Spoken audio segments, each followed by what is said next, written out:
Mushrooms are threshold keepers, born of shadow, feeding on decay, yet pulsing with life force energy. They are guides of transformation, renewal, and the mysteries of death and rebirth. Associated with fairy realms and the other world, they connect us to Earth's deep magic, to cycles of change, and to the spirits who dwell just beyond sight. Their magical properties include life force energy, creativity, renewal, transformation, spell amplification, change, releasing, immortality, death, rebirth, cycles of nature, grounding and connection to earth, longevity, endurance, health, fertility, shadow work, and use in fairy magic and psychic abilities such as visions, omens, trance, and spirit communication. Mushrooms have long been bound to witchcraft and the uncanny. Christian writings of the 1500s accused witches of eating certain mushrooms to shapeshift their bodies in ritual, blurring the boundary between human and spirit. In Essex, an old rhyme survives. When the moon is at the full, mushrooms you may freely pull. But when the moon is on the wane, wait till you think to pluck again. Across Western Europe, mushroom rings, fairy rings were treated with awe and dread. Folklore warned never to disturb them. To step inside was to risk exhaustion, forced to dance with the fae for days on end, or worse, entrapment, madness, or an early death. In France, they were called ronds de sorcières, or sorcerers' rings, and said to harbour enormous, bulging-eyed toads who would curse intruders.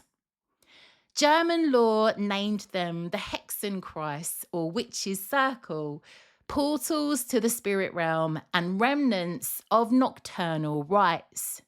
Tales claimed that witches' sabbats left their mark upon the earth, their wild dancing seeding the soil so that mushrooms sprang up in their wake.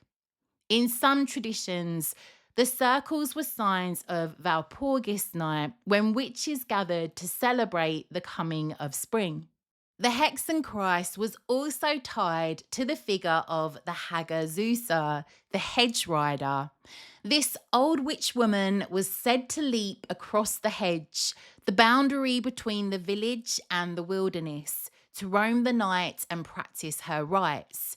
Thus, the fairy ring, the witch's circle, became a symbol of thresholds between safety and wildness, human and spirit, life and death. In English folklore, mushroom circles were called fairy rings or pixie rings, said to be formed by fairies or pixies dancing in the grass. Their footsteps wore the earth bare, leaving behind the ring of mushrooms. Toads were then thought to perch upon them, poisoning their caps and creating the dreaded toadstool. The fairy ring was seen as a portal to the other world. To step inside was dangerous. Some tales warned you would be forced to dance until you collapsed or died from exhaustion.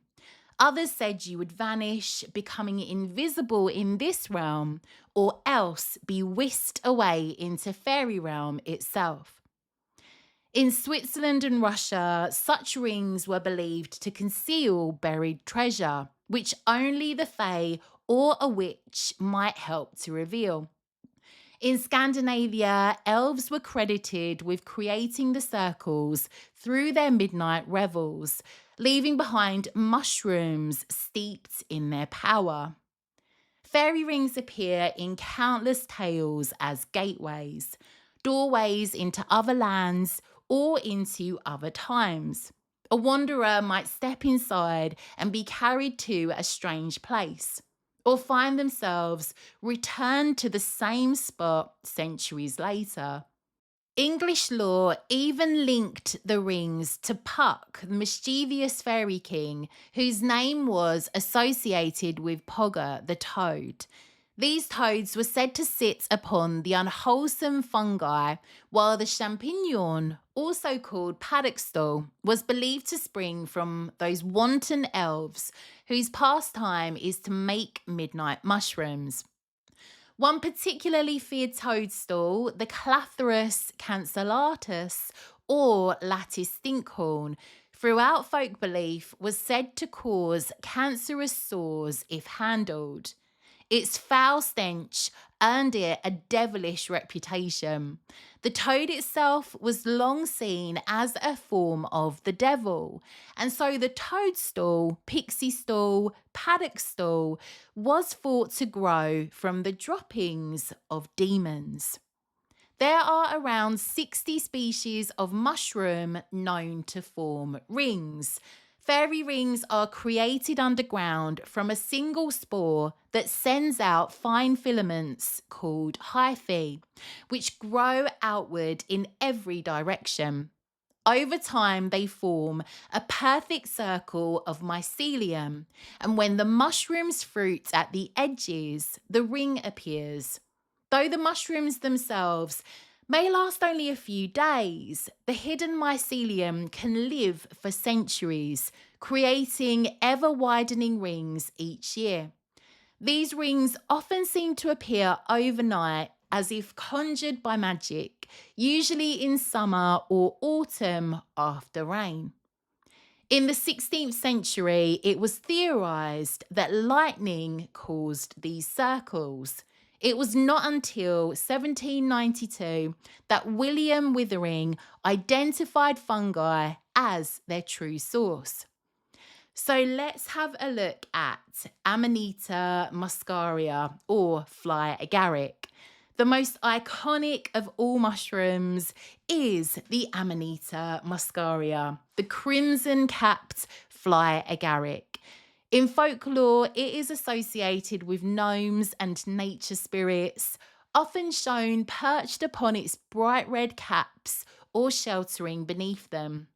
The genus Amanita contains around 600 species, some edible but many deadly. It is responsible for 95% of fatal mushroom poisonings worldwide, with the death cap alone causing half of these.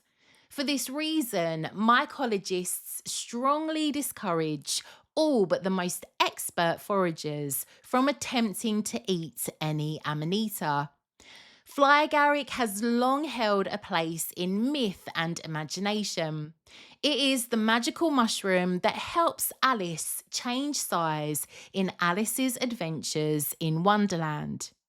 In Vedic India, 1500 to 1200 BCE, it may have been the source of Soma, the sacred libation described in the Rig Veda. This mysterious drink was pressed from a plant stalk, filtered through wool, and mixed with milk and water before being offered to the gods. Its hallucinogenic qualities, described as flaming or dazzling, suggest the red fly agaric. Soma was personified as a god, the master of plants, healer of disease, and bestower of wealth. The fly agaric even appears in Christian iconography. In the Abbaye de Plancourt in Indre, France, probably butchered that, I do apologise, a medieval fresco depicts the temptation of Eve, not with an apple, but with an Amanita Muscaria, around which the serpent coils. The Druids of Ireland are said to have used mushrooms within their ceremonies, treating them as sacraments of the old Celtic mysteries. Celtic shamans held deep knowledge of plants and fungi, those that healed, those that poisoned, and those that opened the gates of vision. Psychedelic mushrooms were used to induce trance, to cool down poetic inspiration, and to commune with the gods. These rites often began with the consumption of mushrooms, followed by time spent in sweat houses. There, in the heat and steam, the visions deepened, dissolving boundaries and carrying the soul into altered states. Such journeys were said to enable spirit extraction, soul retrieval, and communion with higher realms.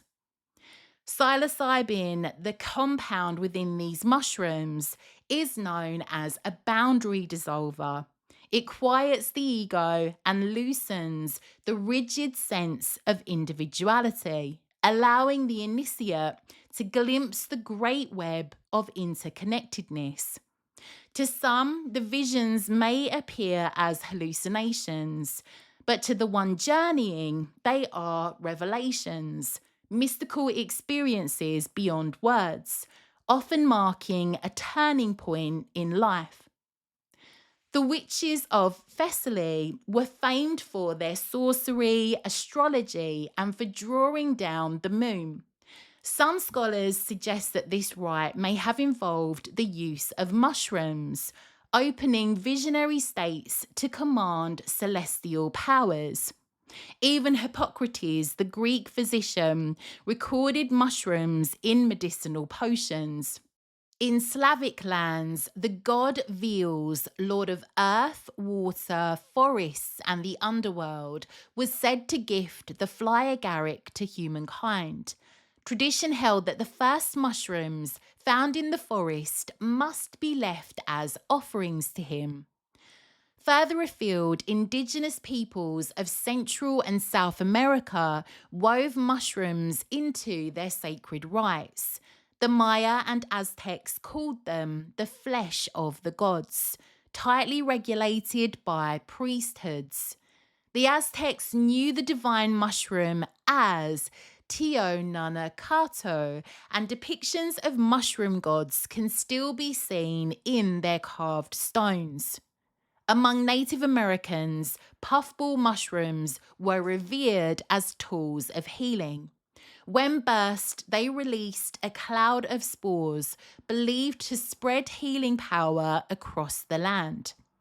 Across cultures and centuries, mushrooms appear as sacred thresholds, gifts of gods, medicines of the soul, and vessels of divine communion.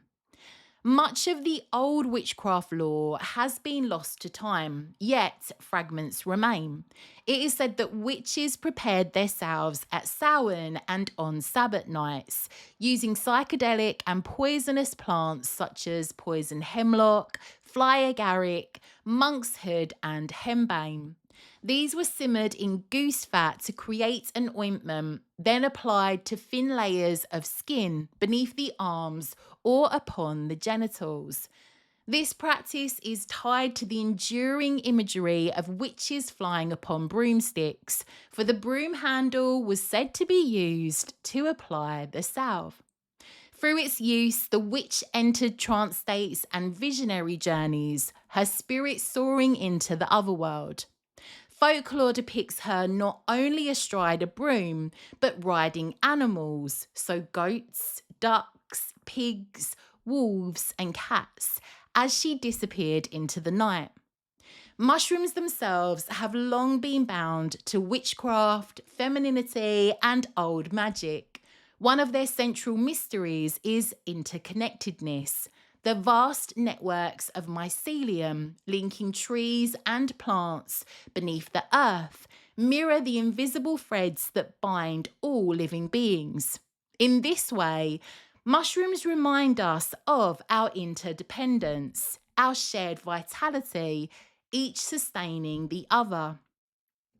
Alchemists of nature, mushrooms form a kingdom of their own. They consume what has died and transform it into fertile nourishment for a new life.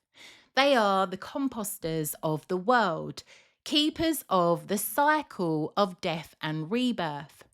Their very shape is a mirror of the human body. The stalk rises like a spine, the cap opening like the crown chakra, through which flows the fountain of life force energy. In this, mushrooms carry the frequency of positivity, renewal, and the eternal rhythm of life itself. So, working with mushrooms. In ancient Egypt, mushrooms were considered food of the gods, reserved only for pharaohs. In fairy lore, mushrooms are traditional offerings, especially to honour the fae or to invite their presence. Place dried mushrooms upon your altar as symbols of transformation and otherworld connection. You could string them into garlands and add herbs, crystals, bones, or twigs to weave protective and magical charms. In dream and psychic work, use mushrooms in spell work for visions, astral travel, and trance journeys. And growing mushrooms. Mushrooms can be grown indoors or in gardens. Charge their growth with moonlight, surround them with crystals, or enchant the water you feed them. You could use rose or lavender water for love and peace, or rosemary water for protection. You could use some moon water. Growing mushrooms can act as also little spirit wards around the home. So some specific mushroom lore. True morels. These are said to be homes for fae and spirits. Their honeycomb hollows are thresholds between worlds. Used in fairy magic, spirit work, necromancy, breaking curses, and protection. In witchcraft, mushrooms are teachers of cycles. They remind us that death is not the end. From rot comes life. That darkness is fertile, the unseen is always working before the seen arrives. That spores, invisible as breath, hold so much within them, hidden potential waiting to bloom. And that impermanence itself is holy. Mushrooms rise, vanish, and return. There are many ways to work with mushrooms magically. You could use them as altar offerings, drawing on their liminal energy and their connection to the other world and the fae. You could place dried mushrooms as gifts to ancestors, to the fae, or to underworld deities such as Hecate, Persephone, or the Morrigan. Divination, I really love this idea. Gaze at the patterns on a mushroom cap or within a fairy ring for omens and messages. I really feel like if you could stare in a fairy ring for long enough, you would hopefully be able to see them or just get some kind of message. I don't know. I feel like this is something I need to go and do. Oh, I don't know. That sounds a bit terrifying. But if fairy magic is your thing, I feel like this could be a really powerful ritual. Prosperity magic, dried porcini or chanterelles can be added to charm bags or abundance bowls. Their fruiting energy calling in multiplication and wealth. Fae work. So even if you don't gather them, imagery of fly agaric, so Amanita Muscaria, that iconic red and white, can serve as an offering to the land spirits and the fae. Some ritual and spell ideas. So, a mushroom circle ritual. You could use dried mushrooms or their imagery to cast a sacred circle, creating a miniature fairy ring to commune with the other world. Slightly scared that I would do that and wind up there for what I thought was 7 years, but ended up an entire lifetime, and I come back and turn to dust. But yes, you could definitely try this. In witchcraft, mushrooms are teachers of cycles. They remind us that death is not the end. From rot comes life. That darkness is fertile, the unseen is always working before the seen arrives. That spores, invisible as breath, hold so much within them, hidden potential waiting to bloom. and that impermanence itself is holy.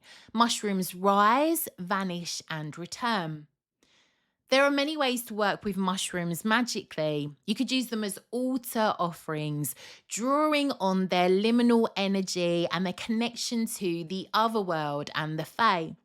You could place dried mushrooms as gifts to ancestors, to the fae, or to underworld deities such as Hecate, Persephone, or the Morrigan. Divination, I really love this idea. Gaze at the patterns on a mushroom cap or within a fairy ring for omens and messages. I really feel like if you could stare in a fairy ring for long enough, you would hopefully be able to see them or just get some kind of message. I don't know. I feel like this is something I need to go and do. Oh, I don't know. That sounds a bit terrifying. But if fairy magic is your thing, I feel like this could be a really powerful ritual. Prosperity magic, dried porcini or chanterelles can be added to charm bags or abundance bowls. Their fruiting energy calling in multiplication and wealth. Fae work. So even if you don't gather them, imagery of fly agaric, so Amanita Muscaria, that iconic red and white, can serve as an offering to the land spirits and the fae. Some ritual and spell ideas.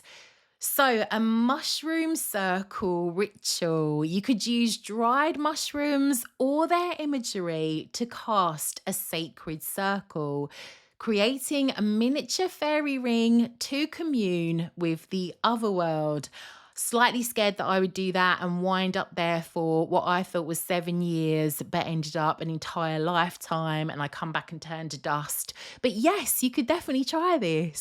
This is a bit of a random spell idea, but I do think it's really powerful and draws on the Native American use of the puffball mushrooms. So you could work on a healing spell where you visualize spores rising from your breath and carrying your intentions into unseen realms.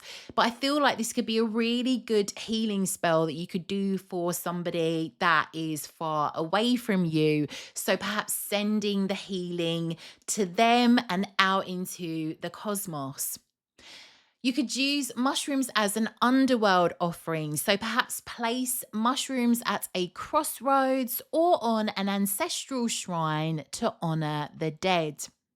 In cord cutting or shadow work, in meditation, follow glowing mushrooms underground into your inner darkness.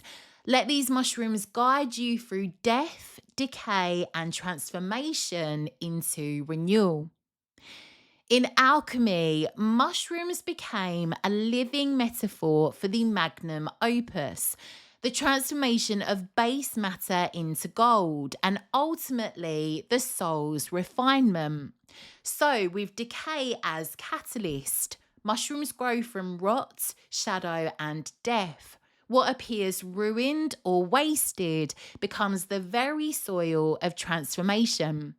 Alchemists saw this as mirroring the nigredo stage, the blackening where the old self dissolves, so the work of rebirth can begin. Mushrooms fruit suddenly, overnight, from invisible spores. This mirrored the philosopher's stone, the unseen essence that transforms lead to gold or mortal to immortal. The fruiting body was a sign that transformation was happening underground, in secret. Some early texts link fungi to the idea of living stone, matter animated with spirit. Mushrooms embody both worlds, flesh of the earth, yet ephemeral, vanishing like smoke.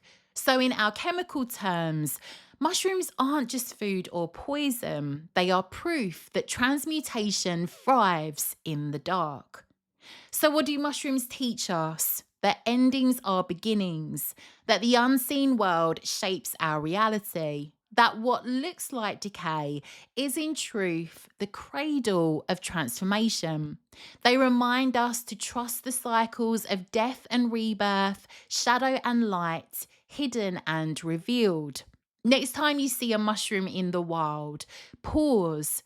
Remember that beneath your feet lies a vast, invisible web of mycelium, connecting roots, sharing nutrients, carrying whispers between trees. The magic is not only in the fruit you see, but in the unseen network that sustains it. Just as our lives are fed by the unseen roots of spirit, ancestors, and memory. And so we honor the mushroom as guide, teacher, and threshold companion. From dark into light, from death into life, from the unseen into the seen.